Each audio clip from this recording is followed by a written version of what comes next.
Latest news updates కోసం ఇప్పుడే download చేసుకోండి media effects app. Welcome to media effects. నిజం చెప్పాలంటే మనం వాడే మసాలా పదార్థాలు ఎక్కడ దొరకవు. ఇందులో ఎన్నో అద్భుతమైన గుణాలు ఉంటాయి. అందుకే ఈ మసాలా పదార్థాలు ఔషధ మూలికలని కూడా అంటారు. వీటిని వాడడం వల్ల చాలా వంటలకు రుచి పెరగడమే కాదు, ఇందులోని యాంటీ ఆక్సిడెంట్లు, యాంటీ ఇన్ఫ్లమేటరీ గుణాలు ఆరోగ్యాన్ని కూడా కాపాడతాయి. అలాంటి మసాలా పదార్థాలకు సంబంధించిన ఎక్స్పైరీ డేట్ గురించి తెలుసుకోవాలి.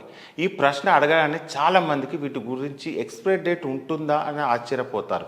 నిజానికి వీటి గాలి చొరబడిన డబ్బాలో వేసి భద్రంగా స్టోర్ చేస్తే ఎన్ని రోజులకైనా వాడుకోవచ్చని చాలామంది అనుకుంటారు. కానీ ఈ ప్రపంచంలో తేనె తప్ప మరి ఏ ఇతర ఆహార పదార్థాలకు చాలా రోజుల వరకు వాడొద్దు. దీనికి కారణం అవి ప్రాణాంతంగా మారవచ్చు. నిజానికి మసాలా పదార్థాలు రోజులు గడిచే కొద్దీ వాటి ప్రభావాన్ని కోల్పోతాయి. రుచి, ఔషధ గుణాలను అందించవు. చూడ్డానికి బాగానే కనిపించిన వాటిలోని ఇంతకుముందు రుచి ఇప్పుడు ఉండదు. అలాంటప్పుడు వాటిని వాడకపోవడమే మంచిది. ఇవి ఒక మసాలా పదార్థాలకు ఒక్కో ఎక్స్పైరీ డేట్ ఉంటుంది. వాటిని స్టోర్ చేసిన డబ్బాలు చూడగానే అవి చూడడానికి రంగు మారిపోవడం, రుచి లేకపోవడం, వాటి ఆకారాన్ని కోల్పోవడం లాంటివి కనిపిస్తే అవి ఎక్స్పైరీ అయినట్టుగా గుర్తించాలి.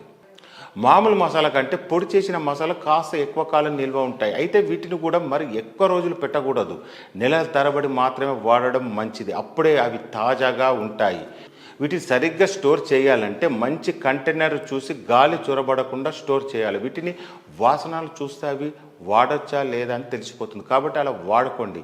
ఒక్కసారి ఎక్కువ మొత్తంలో కొనకుండా అవసరం మేరకు తీసుకోండి. అవి అయిపోయాకనే కొత్త మసాలా తీసుకోండి.